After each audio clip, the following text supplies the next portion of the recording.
बबलू सांग दादा पोते घेऊन आलोय आणि या पोत्यामध्ये लाकूड आणि पालापोचला घालायचा. बरं केलंस. नीलला एकदा विचार. नाही मला नाही वाटत तो येईल, पण एकदा विचार. हो बोललाय. हो बोललाय. चांगली गोष्ट आहे. बरं छोटे सरकार कुठे गेले? सोहम सोहम दादा एवढं प्रेमाने बोलवलंच लगेच आलो. चला आता लवकर ऊन वाढण्याच्या आधी सगळी कामं केली पाहिजेत. चला कुठे कुठे राजकुमार दादा नील दादा कुठे त्यांना सोडून जायचं का? अच्छा हाँ हाँ बात मैं करता हूँ. कोयता कुठे कोयता नाही तेरे को नाही कोयता कुठे लागेल ना कापायला लाकडं. वाळलेली लाकडं कापायची ठरलंय ना. कशाला ते कोयता वगैरे? बाद में करता हूँ ते. अरे पण असं कसं होईल? अशी होळी होते का? हाँ दादा आपण यावेळी ना इको फ्रेंडली होळी करणार आहोत विदाउट पोल्युशन. अरे यार हे वेगळं आहे काहीतरी. ते तू येतोय आमच्या बरोबर की नाही? येतो. मग एरंडेल प्यायल्यासारखं चेहरा केलाय असता थोडा खाबर कोण रे? चला चला चला. अरे थांबा, कुठे निघाला? बाबा अहो ते होळीसाठी लाकडं गोळा करायला. मग मी तेच करायला आलोय तुमच्याबरोबर. काय बोलताय बाबा? अहो तिकडे तुमचा पाय लचकला, तुम्हाला काही दुखापत झाली तर आई आम्हाला ओरडेल ना. नका येऊ, आम्ही करतो ना सगळं. आई ओरडणार नाही, कारण उलट आईनीच मला सांगितलंय तुमच्याबरोबर जा म्हणून. काय चक्क मॉमने तुम्हाला पाठवलंय? ती म्हणाली की जा आणि लक्ष ठेवा पोरांवर, कारण ही पोरं टाइमपास करत बसतील आणि कामं काही करायची नाहीत. काय डॅड, आम्ही काय आता लहान मुलं राहिलोय का टाइमपास करायला? सोहम तुम्ही कितीही मोठे झाला तरी आमच्यासाठी तुम्ही लहानच असणार. कळलं? कळलं. चला चला.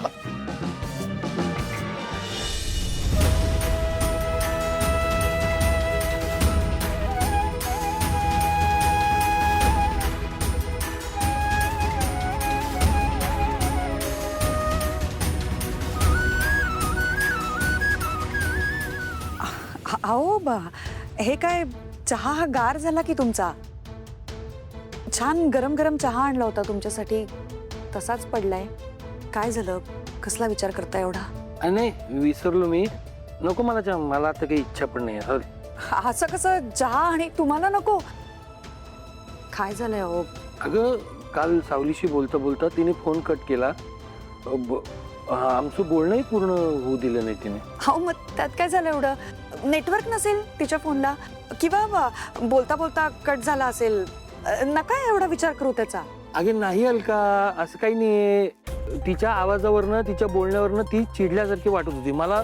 अगं मला जाणवलं ती दुखावली गेली ते.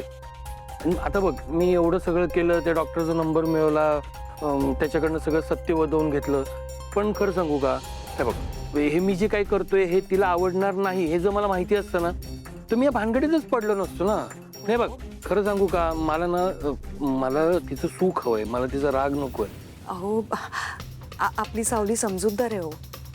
ती कशी रागवेल तुमच्यावर सांगा बरं? अगं नाही, तिने फोन कट केला, तिने मला कॉलबॅक पण नाही केलाय बघ. मग तुम्ही करा ना फोन. हा तुम्ही करा, तिच्याशी स्पष्टपणे बोला.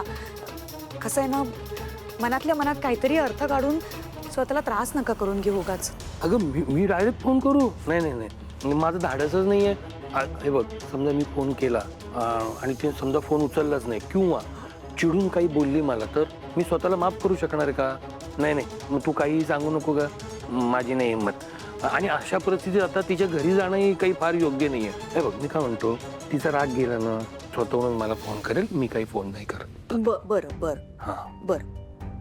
तुम्ही शांत व्हा, नका करू फोन. हा ती करेल ना. नाही नाही मी करतच. ठेवून द्या. हो आणि नाही आलाय तिला राग वगैरे काही, ती करेल तुम्हाला फोन.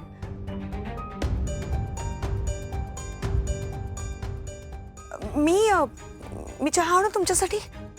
हा छान आलं वगैरे घालून तुम्हाला आवडतो तसा आणू? थोडा चहा घेतलात ना की तुम्हाला बरं वाटेल. आणते, तुम्ही बस. हा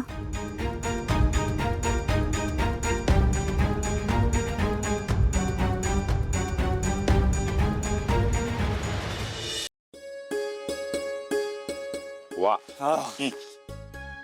आयुष्यात कधीच काम केलं नव्हतं. श्रम महत्वाचं.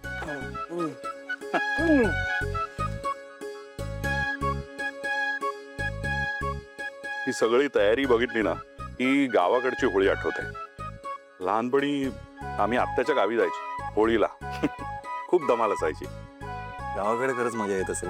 ई अरे आदल्या दिवसापासून आम्ही पोरं ना लाकूड फाटा, शेणाच्या गोवऱ्या, काय मिळेल ते जाळायला म्हणून गोळा करत असायचो. कोणाची होळी मोठी होणार याची स्पर्धा असायची. संध्याकाळी तो सगळा असा डोंगर रचला ना की असं वाटायचं खजिना मिळवलाय. बा पण गावी मजाच असेल ना धुळवडीला.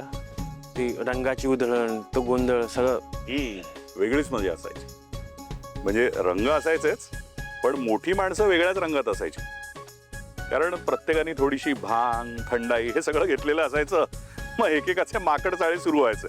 कोणी हसतंय, नाचतंय, रडतंय, बागडतंय असं चालू असायचं. आम्ही तो सगळा टाइमपास एन्जॉय करायचो. आपण जाऊ ना गावी. जायला पाहिजे खरं. काही वेळेला असं वाटतं की हे सगळं सोडून गावीत जावं. आपली माती, आपली माणसं. शहरातली मजा नाही.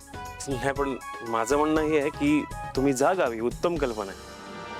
पण आईला घेऊन जा. नाही, ती इथे राहिली ना तर आम्ही सगळे तावडीत सापडू तिच्या. नाही बाबा, तिला तर घेऊनच जायला पाहिजे ना. त्याशिवाय मला तिथे शिस्त कोण लावणार. बाबा एवढं बस झालं. जाऊ. चला. हे सगळं घ्या. हे खांब आणि ह्या मोळ्या मला वाटतं वेगवेगळ्या ठेवूया आपण. म्हणजे ती अशी होळी हे करताना, मांडताना. अरे आत कोण देणार आहे हे? तिलोत्तमा म्हणाली ना ते अगदी बरोबर आहे. पोरं फक्त टाइमपास करणार आणि सगळी कामं खोळ म्हणणार. चला चंद्रकांत, होळी उभारा. गेले कुठे सगळे? काय माहिती झाली की नाही तयारी होळीची? सोहम, बबलू, नील, आत कुठे या सगळे? हा मला माहिती या. आहे मी नाही घेणार रिस्पॉन्सिबिलिटी त्याची. हा बरं मला सांगा, सगळी तयारी व्यवस्थित झाली आहे ना? हा म्हणजे होळी नीट बांधून उभी केली आहेत ना? वाऱ्याने किंवा कुणाच्या धक्क्याने कुणाच्या अंगावर पडायला नको. हा एवढी काळजी तर आपण घ्यायलाच हवी. नीट केलंस ना तू सगळं?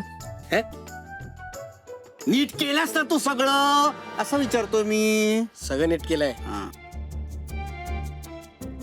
आता तुला ना माझ्या इंजिनिअरिंगवर विश्वास नाहीये. काय तू इंजिनियर आहेस? म्हणजे आताच झालोय. त्या काय रे? अरे काय सगळे अजून इथंच बसलेत? काय होळी वगैरे काय करायची की नाही? पूजेचं ताट कुठे आहे? नैवेद्य कुठे आहे? हा अमृता, सगळी तयारी झाली नाही अजून? काय करताय तुम्ही सगळे? चला, मुहूर्त निघून जाईल. थांबा माई. आज आपण फक्त होळी दहन नाही करणार आहोत. तुम्हा सगळ्यांनाच माहितीये, आज आपण वाईट गोष्टींची होळी करायची असते. म्हणूनच आज आपण सगळे मिळून एक छोटी गोष्ट करूया. हे काय नवीन आता? सांगते. आपल्यातला असा एखादा दुर्गुण जो आपल्याला आवडत नाही, ज्यामुळे आपलं किंवा इतरांचं नुकसान होतं, ते या चिठ्ठीत लिहायचं आणि ही चिठ्ठी होळीमध्ये अर्पण करायची.